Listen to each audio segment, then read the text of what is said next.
నమస్తే, welcome to real news. ముందుగా బులెటిన్లోని headlines చూద్దాం. వైఎస్ జగన్ ను కలిసిన కారేడు రైతులు చంద్రబాబు పాలనలో భూములు లాక్కోవాలని చూస్తున్నారని ఆరోపణ. పచ్చని పంట పొలాల అన్యాయంపై రైతుల ఆందోళన. మీకు అండగా ఉంటామని భరోసా ఇచ్చిన వైఎస్ జగన్.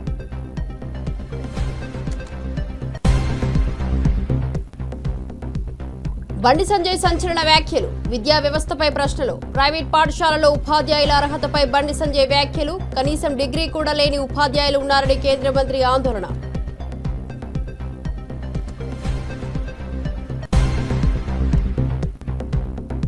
రాజమండ్రి సాయి హాస్పిటల్లో ఎస్ఎస్ఐ మంత్రి రోబో ఆవిష్కరణ. వైద్య రంగంలో సాంకేతిక పరిణామం. సరికొత్త రోబో ప్రారంభం. కందుల దుర్గేష్ చేతుల మీదుగా ప్రారంభం. ప్రజలకు మెరుగైన సేవలు అందించడమే సాయి హాస్పిటల్ నూతన అధ్యాయమని వెల్లడి. చంద్రబాబు కుట్రలపై సాక్షి ఎత్తుగడలు సృష్టించవచ్చా? సాక్షి పత్రికకు ఎక్కడి నుంచి లభించిన యాడ్స్ కలకలం.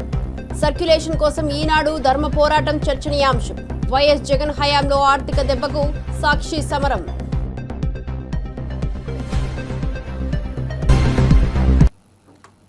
డీటెయిల్స్ చూస్తే రాజకీయ వర్గాల్లో చర్చనీయాంశంగా మారాయి. మాజీ మంత్రి జగదీష్ రెడ్డి బనకచెర్లకు నీళ్లు అందకపోవడంపై ఆగ్రహం వ్యక్తం చేస్తూ ఇసుక తవ్వకాలు కొనసాగుతున్నాయని ఆరోపించారు. చంద్రబాబు వ్యూహం సాధించడమే లక్ష్యంగా కాళేశ్వరాన్ని అడ్డుకోవడం జరుగుతోందని రేవంత్ అన్నారు. టీటీడీ అధికారులపై విమర్శలు చేస్తూ ప్రాజెక్టు నీళ్లను విడుదల చేయాలని డిమాండ్ చేశారు. ఈ వివాదం రాష్ట్ర రాజకీయాల్లో కీలకంగా మారింది.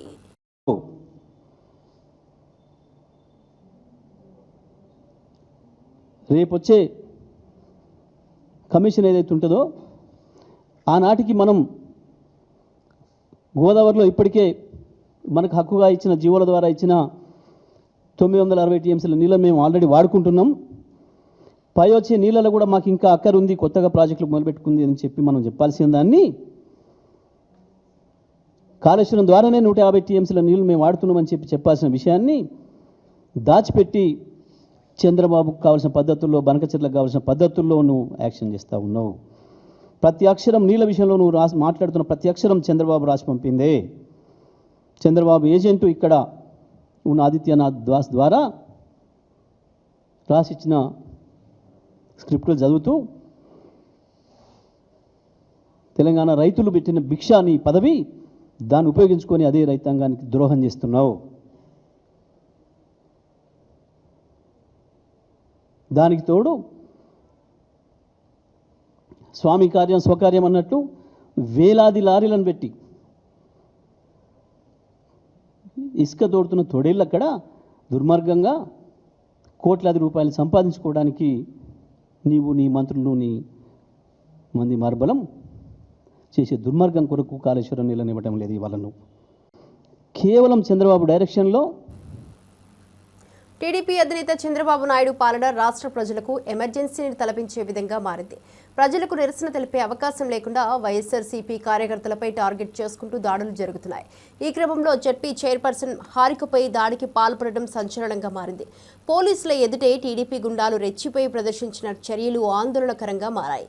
రాష్ట్రంలో టీడీపీ కార్యకలాపాలు ప్రజల్లో తీవ్ర అసహనాన్ని రేకెత్తిస్తున్నాయి. ఇక ఈ పరిణామాలు రాజకీయ వర్గాల్లో పెద్ద చర్చనీయాంశంగా మారాయి. మీద ఉన్నారు, అలాంటి వాళ్ళే ఉన్నారు. వచ్చింది ఎంత వేల మంది. జగన్మోహన్ రెడ్డి గారు ప్రతిపక్ష నాయకుడు అక్కడికి వచ్చాడు. అక్కడికి ఈ ఎల్లో మీడియా ఫోటోగ్రాఫర్ పోవడం అది అసలు కరెక్టేనా? నీ దానికి ఎక్కడికైనా సాక్షివాడు వస్తే వెంటబడి కొడుతున్నావే. తెలుగుదేశం పార్టీ రిలేటెడ్ దాంట్లో. అందుకే ఇప్పుడు ఎవరు అటు పోవట్లే ఇటు పోవట్లే. ఒక పెద్ద మనుషుల ఒప్పందంలాగా ఉంది. ఆ ప్రోగ్రాంలకు సాక్షి వాళ్ళు పోవట్లే, ఈ వైఎస్ఆర్సీ ప్రోగ్రాంలకు వాళ్ళు రావట్లే. ఎందుకు? అక్కడికి వచ్చిన తర్వాత అనవసరమైన అన్వాంటెడ్ ఇవేమైనా జరుగుతాయేమో అనేది అది ఎవరి కంట్రోల్లో ఉండదు. అప్పుడు ఏదైనా ఏం జరిగిందో తెలియదు.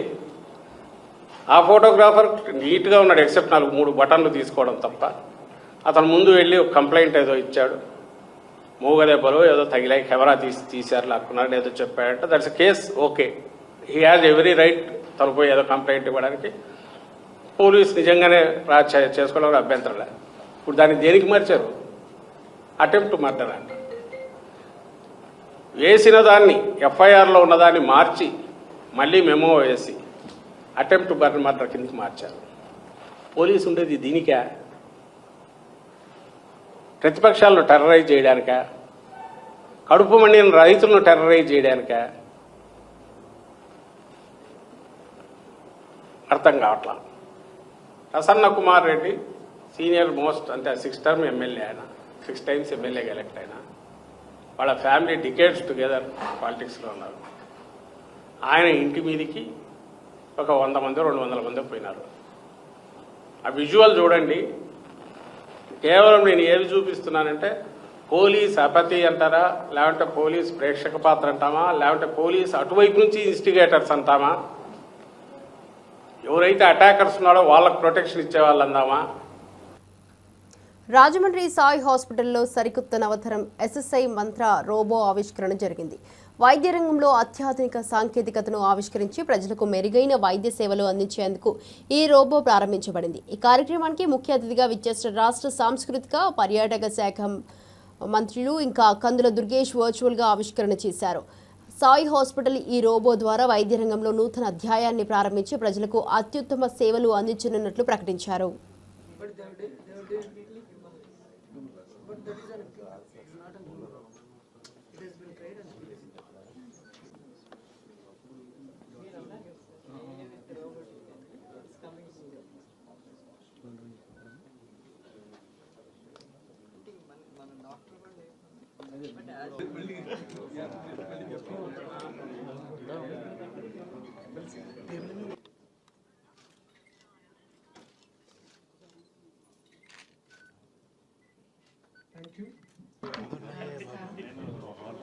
ఆహ్వానాన్ని మన్నించి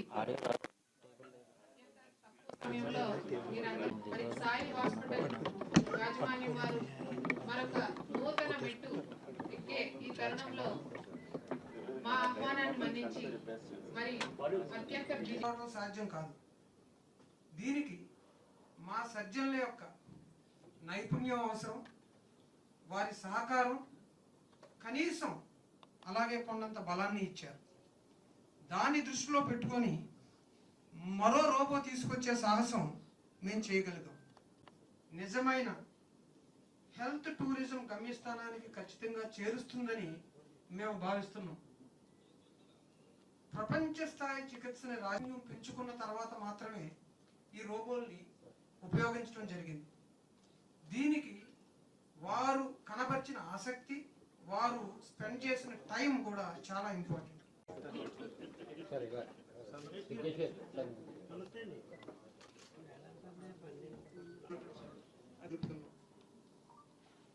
ఈరోజు ఈ కార్యక్రమానికి హాజరవడం ద్వారా ఆరోగ్య రంగానికి మాత్రమే కాకుండా వైసీపీ ఎమ్మెల్సీ మొండితో కారుణ్ చేసిన సంచలన వ్యాఖ్యలపై నందిగామ పోలీస్ స్టేషన్లో ఫిర్యాదు నమోదైంది. తమ ప్రభుత్వం వచ్చిన 2 నెలల్లో తమ కార్యకర్తలను ఇబ్బందులు పెట్టిన వారిని తీవ్రంగా నరుకుతామని ఎమ్మెల్సీ అరుణ్ చేసిన వ్యాఖ్యలను ప్రజలు రెచ్చగొట్టాయి. ఇక కంచికచర్లలో జరిగిన బాబు షూరిటీ మోసం గ్యారంటీ కార్యక్రమంలో ఈ వ్యాఖ్యలు చేశారు. ఈ వ్యాఖ్యలపై చర్యలు తీసుకోవాలని ప్రజలు డిమాండ్ చేస్తున్నారు. వైసీపీ పార్టీకి ఈ వివాదం పెద్ద చిక్కుగా మారింది. ప్రజలను రెచ్చగొట్టే వ్యాఖ్యలు చేసినందుకు ఎమ్మెల్సీ అరుణ్పై చర్యలు తీసుకోవాలని ఫిర్యాదులో కోరారు. చివరికి చిన్న పిల్లలకి ఏదైతే బడిలో పాఠాలు చదువుకునే పిల్లలు ఏదైతే అన్నం తింటారో దాంట్లో కూడా అవి తినేశారు. ఈ సంవత్సర కాలంగా ఏమి దొరకట్ల. కడుపు మంట, ప్రజల మీద కోపం, లాస్ట్కి మనుషులు అన్న విషయం కూడా మర్చిపోయి మృగాల కింద మారిపోయి రాష్ట్ర వ్యాప్తంగా సైకోల మాదిరి తిరుగుతున్నారు. నిన్న మాట్లాడుతాడు ఎమ్మెల్సీ మొండితో కరుణ్ కుమార్, ఈసారి అధికారంలోకి వస్తాం, జగన్మోహన్ రావు చేసినా చేయకపోయినా, జగన్మోహన్ రెడ్డి చేసినా చేయకపోయినా నేను మాత్రం రప్ప నరుకుతా ఇళ్ళ దాకా వెళ్ళి అని. ఏం మృగంగా మారినవా? ఏమి మనిషి అన్న సంగతి మర్చిపోయినావా?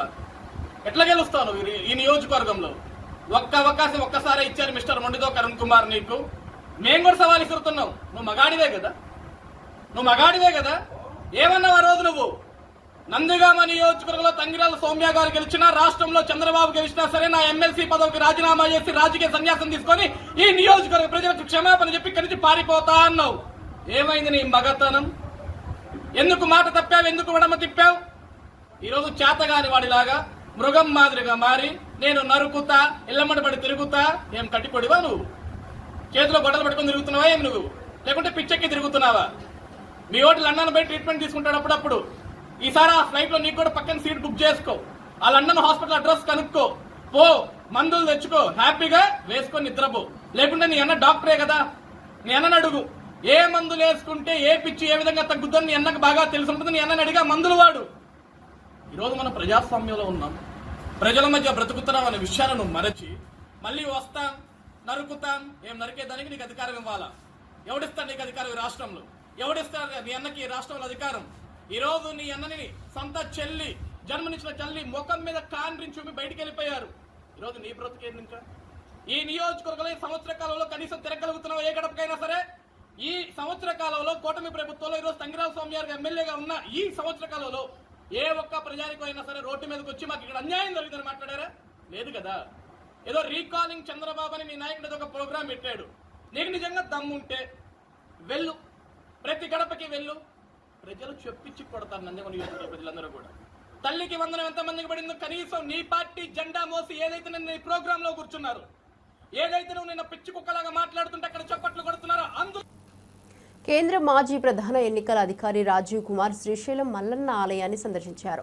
ఆలయ మహాద్వారం వద్ద ఈవోఎం శ్రీనివాసరావు ఆధ్వర్యంలో రాజీవ్ కుమార్ కు ఘన స్వాగతం పలికారు. శ్రీశైలం స్వామి అమ్మవారిని దర్శించుకుని ప్రత్యేక పూజలు నిర్వహించిన రాజీవ్ కుమార్ ఆలయ ఆవరణలో ఆధ్యాత్మిక వాతావరణాన్ని ఆస్వాదించారు. ఈ సందర్శనతో రాజీవ్ కుమార్ భక్తుల మన్ననలను పొందారు. శ్రీశైలం ఆలయం అతిథులకు ఆత్మీయ స్వాగతం పలుకుతూ పూజా కార్యక్రమాలు నిర్వహించింది.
చందు నాయక్ హత్య కేసులో నిందితులను త్వరలోనే పట్టుకుంటామని డీసీపీ చైతన్య కుమార్ వెల్లడించారు.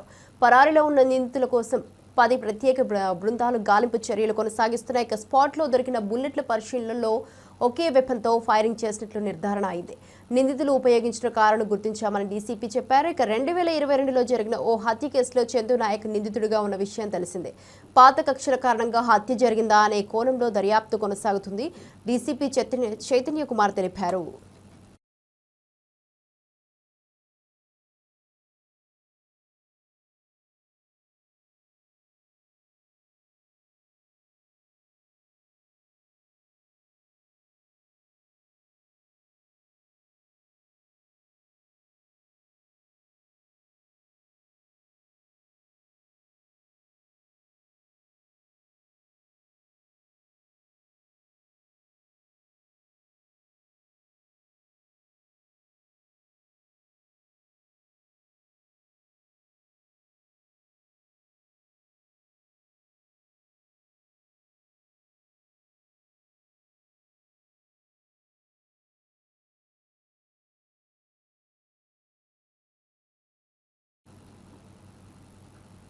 జలాశయంలో వరద తగ్గితే నిరాశ అవుతున్న మంచివారు. ఈ అవధిలో శ్రీశైలం జలాశయంలో ఏకైక హాట్ వాటర్ ప్రవాహం ఉంది. దీంతో వరద తగ్గిన నీటి ప్రవాహం సుజాతగారి జలాశయానికి అద్దంగా కోసం ప్రయాణిస్తుంది. ఇది జలాశయం నిరమ్మన కార్యాలను గుర్తించడానికి ఒక ముఖ్యమైన వర్షం అయితే మళ్లీ వచ్చిన వాటర్ రిలీజ్ అవుతుంది. ఈ ప్రవాహం మూలంగా జల సందృష్టిని పెంచేందుకు కాదు, భూమిని కూర్చేందుకు కూడా ఉంది.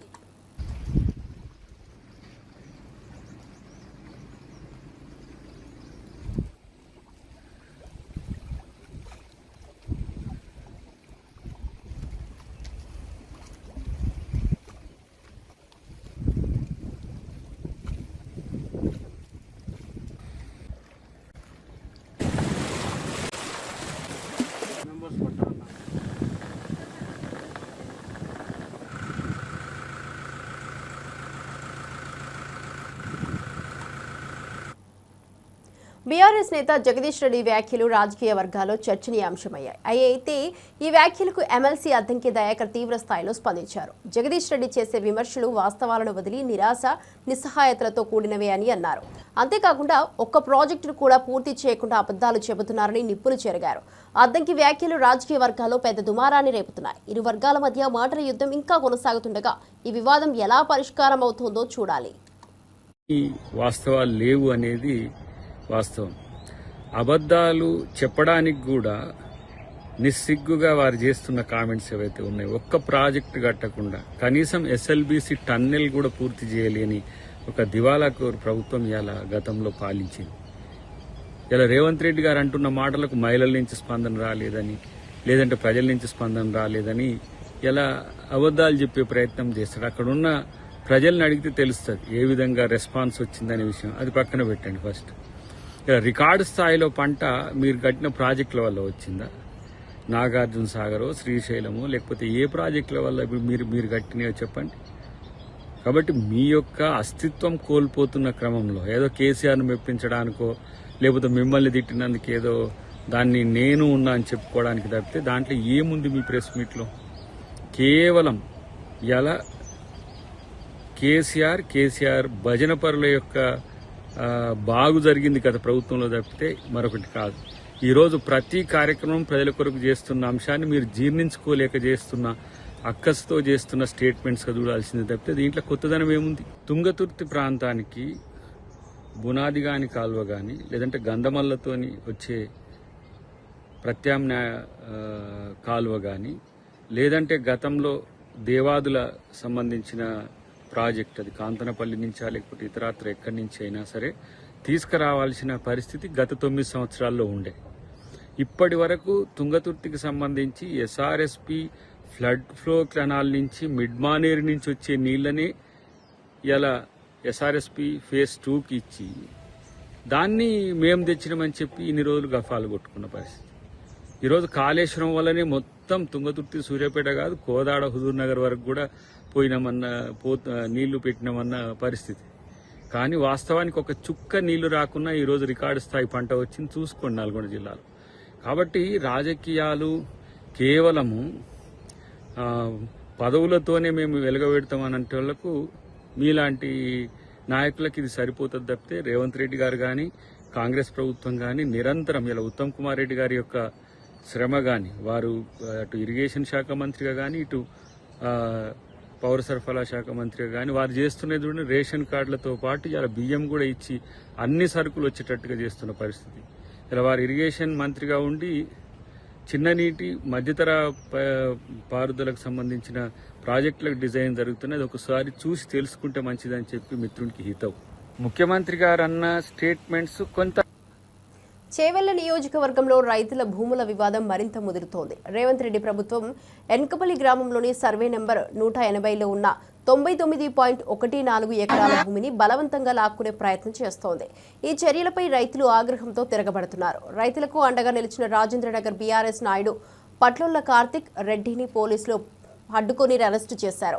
ఈ ఘటన రాజకీయ వర్గాల్లో సంచలనం రేపింది. ఇక భూముల కోసం రైతులు చేపట్టిన పోరాటం, ప్రభుత్వంపై నిరసన ఇంకా కొనసాగుతుండగా ఈ వివాదం ఎలా పరిష్కారం అవుతుందో వేచి చూడాలి.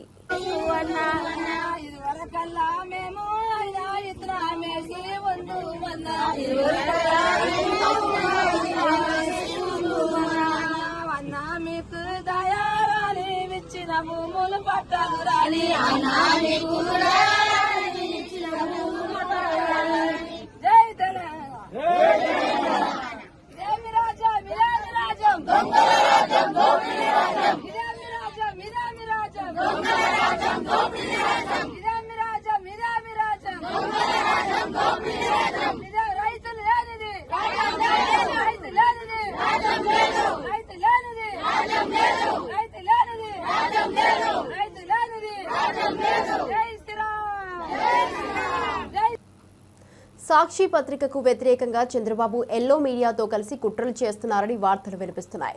కూటమి ప్రభుత్వం అధికారంలోకి వచ్చినప్పటి నుంచి సాక్షి పత్రికకు ఒక్క యాడ్ కూడా ఇవ్వకుండా ఆర్థిక నష్టం కలిగించాలని ప్రయత్నిస్తున్నారు. వైఎస్ జగన్ అధికారంలో ఉన్నప్పుడు మొదటి 4 ఏళ్లు ఈనాడు యాడ్స్ తీసుకుపోయింది.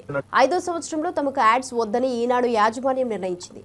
సాక్షి సర్క్యులేషన్ను తగ్గించేందుకు గత కొంతకాలంగా న్యాయస్థానాల్లో ఈనాడు దాఖలు చేస్తున్న కేసులు తీవ్ర చర్చనీయాంశంగా మారాయి.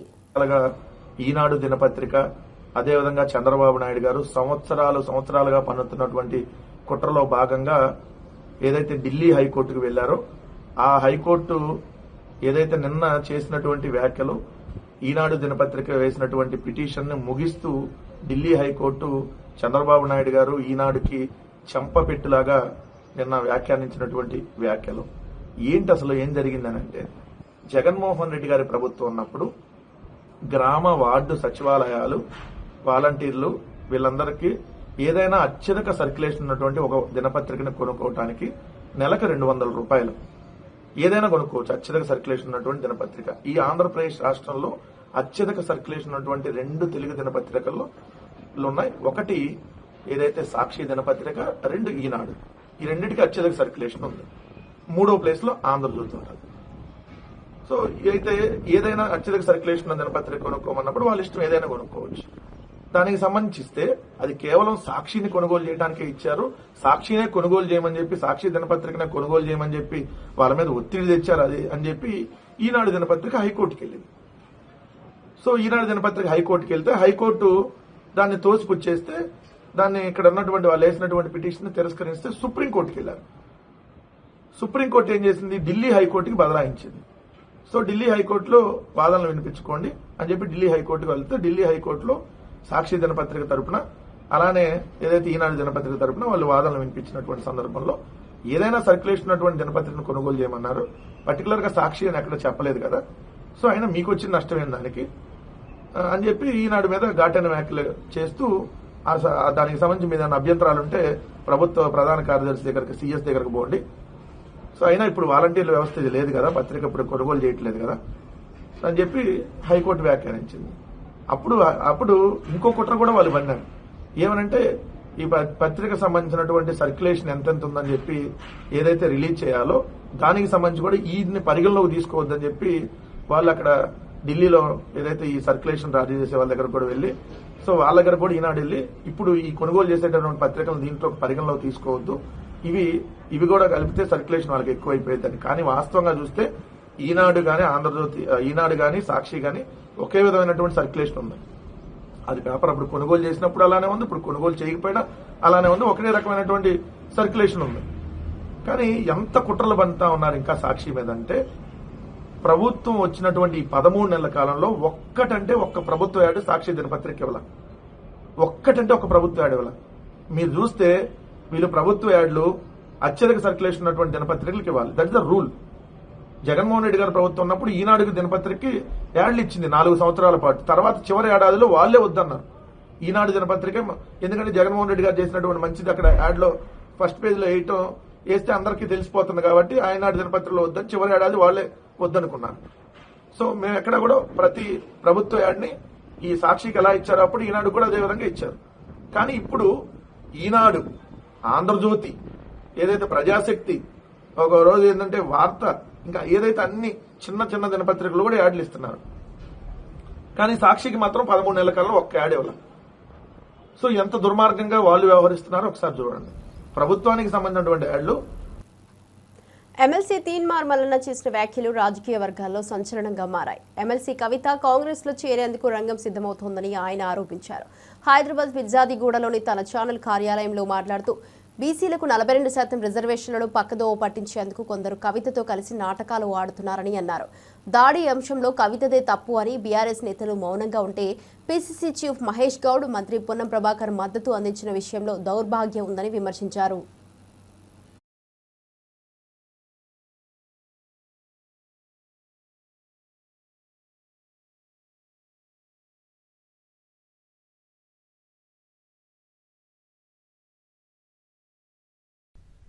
మొన్న 3 మంత్రులు ప్రమాణ స్వీకారం చేసినటువంటి సందర్భంలో కల్వకుంట్ల కవిత గారు కూడా ప్రమాణ స్వీకారం చేయాల్సి ఉండే, అవునా కాదా? కాంగ్రెస్ పార్టీలో కల్వకుంట్ల కవిత గారు జైన్ కావడానికి రంగం సిద్ధమైండే.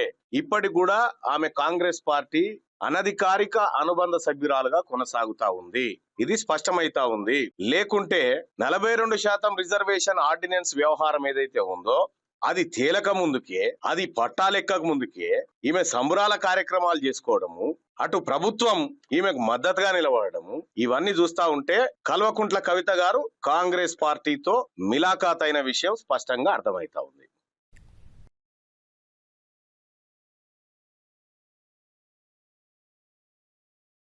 తేలక ముందుకే, అది పట్టాలెక్కక ముందుకే ఈమె సంబరాల కార్యక్రమాలు చేసుకోవడము, అటు ప్రభుత్వం ఈమెకు మద్దతుగా నిలబడము, ఇవన్నీ చూస్తా ఉంటే కల్వకుంట్ల కవిత గారు కాంగ్రెస్ పార్టీతో రేవంత్ రెడ్డి క్లబ్బులకు పబ్బులకు రాను అని చేసిన వ్యాఖ్యలపై గాదరి కిషోర్ విమర్శలు గుప్పించారు. రేవంత్ రెడ్డి జీవితం జూబ్లీహిల్స్ క్లబ్ నుంచే ప్రారంభమైందని, అక్కడే ఆయన సొసైటీలలో ఫ్లాట్ తీసుకుని పక్కన ఫ్లాట్ ఓనర్లను బ్లాక్మెయిల్ చేస్తూ బతికినోడని ఆరోపించారు. శుద్ధపూస లెక్క మాట్లాడుతున్నారంటూ గాదరి కిషోర్ విమర్శించారు. రేవంత్ రెడ్డిపై ఈ ఆరోపణలు రాజకీయ వాణిజ్యంలో కొత్త చర్చకు దారితీశాయి. ఈ పక్క పంటుంటాడు ఆయన 3 ఫీట్ ఆయన లెసలేస మాట్లాడుతున్నాడు అని చెప్పి షీన్ అంటాడు. ఈయన 6 ఫీట్ ఉన్నాడు, అమితాబ్ బచ్చన్ అయినా గుట్టంగాడు 3 ఫీట్లు ఆయన మాట్లాడతాడు. ఆయన 3 ఫీట్ ఉన్నా కూడా నీకు 30 ఫీట్లు తీస్తున్నాడు, బాగానే ఉంది మరి, సరిపోతలేదా? ఇంకా కావాలనా? గట్టిగా పడితేనే కదా మరి అసెంబ్లీలోకి వెళ్ళి సస్పెండ్ చేసే అంత భయం ఏమిటికి మరి నీకు? దేనికి? ప్రజా ఉద్యమాలలో పనిచేసి, విప్లవోద్యమాలలో పనిచేసి, తెలంగాణ ఉద్యమాలలో పనిచేసి 10 సంవత్సరాలు ఉమ్మడి నల్గొండ జిల్లాను అభివృద్ధి పదంలో ముందుకు తీసుకుపోయి నికార్సైన మగపిని కలిగినటువంటి తెలంగాణ బిడ్డగా తెలంగాణ ఉద్యమంలో ఉన్నటువంటి జగదీష్ రెడ్డిని పట్టుకొని నీ ఇష్టం వచ్చిన మాట అయిపోయింది. ఇక లేదంటే కేటీఆర్ గారికి ఒక నోటీస్ ఇస్తా, మళ్ళీ ఇప్పుడు స్థానిక సంస్థల ఎన్నికలు వస్తున్నాయి కాబట్టి మళ్ళీ డైవర్షన్ పాలిటిక్స్ చేస్తా, మళ్ళీ పిలిపిస్తా, లేదంటే హరీష్ రావు గారి మీద చవాకులు వెళ్తా, లేదంటే కేసీఆర్ గారి గురించి ఉరి తీయాలి. కేసీఆర్ ఏందిరా, ఎవరిని ఉరి తీయాలి? నిన్ను కదరా ఉరి తీయాల్సింది. గోదావరి జలాలు వచ్చాడంటే అంత ఈజీ అనుకుంటున్నావా? సోడాలో నీళ్ళు కలిపినట్టు అంటుండు. మరి మేము తీసుకొచ్చినాం కదా, 5 సంవత్సరాలు ఇచ్చినాం కదా, మరి అంటే అంత కష్టమైన దాన్ని మేము చేసినా నువ్వు ఒప్పుకుంటున్నట్టే కదా. వాస్తవమే మరి, గోదావరి జలాలు తీసుకొచ్చి చాలా కష్టం. ఓటుకు నోటు కేసుకు సూట్ కేసు మోసినంత కష్టం, చాలా కష్టం ఉంటుంది తీసుకురావాలి. ఈ పక్క పంటుంటాడు ఆయన 3 ఫీట్ ఆయన లెసలేస మాట్లాడుతున్నాడు. వైఎస్ఆర్సీపీ తాడేపల్లి కేంద్ర కార్యాలయంలో మాజీ ముఖ్యమంత్రి వైఎస్ఆర్సీపీ అధినేత శ్రీ వైఎస్ జగన్మోహన్ రెడ్డిని కారేడు రైతులు కలిశారు. తమ పచ్చని పంట పొలాలను నారా చంద్రబాబు నాయుడు ప్రభుత్వం బలవంతంగా లాక్కోవాలని చూస్తుందని వారు ఫిర్యాదు చేశారు. భూములను లాక్కుంటే తమ పరిస్థితి ఏంటని రైతులు ఆవేదన వ్యక్తం చేశారు. ఈ సందర్భంగా వైఎస్ జగన్ రైతులకు ధైర్యం చెప్పారు. వారి పోరాటానికి పార్టీ పూర్తిగా అండగా ఉంటుందని భరోసా ఇచ్చారు. అవసరమైతే గ్రామానికి కూడా వస్తానని జగన్ గారు హామీ ఇచ్చారు. ఇవి ఇప్పటివరకు బులెటిన్ అప్డేట్. చూస్తూనే ఉండండి రియల్ న్యూస్.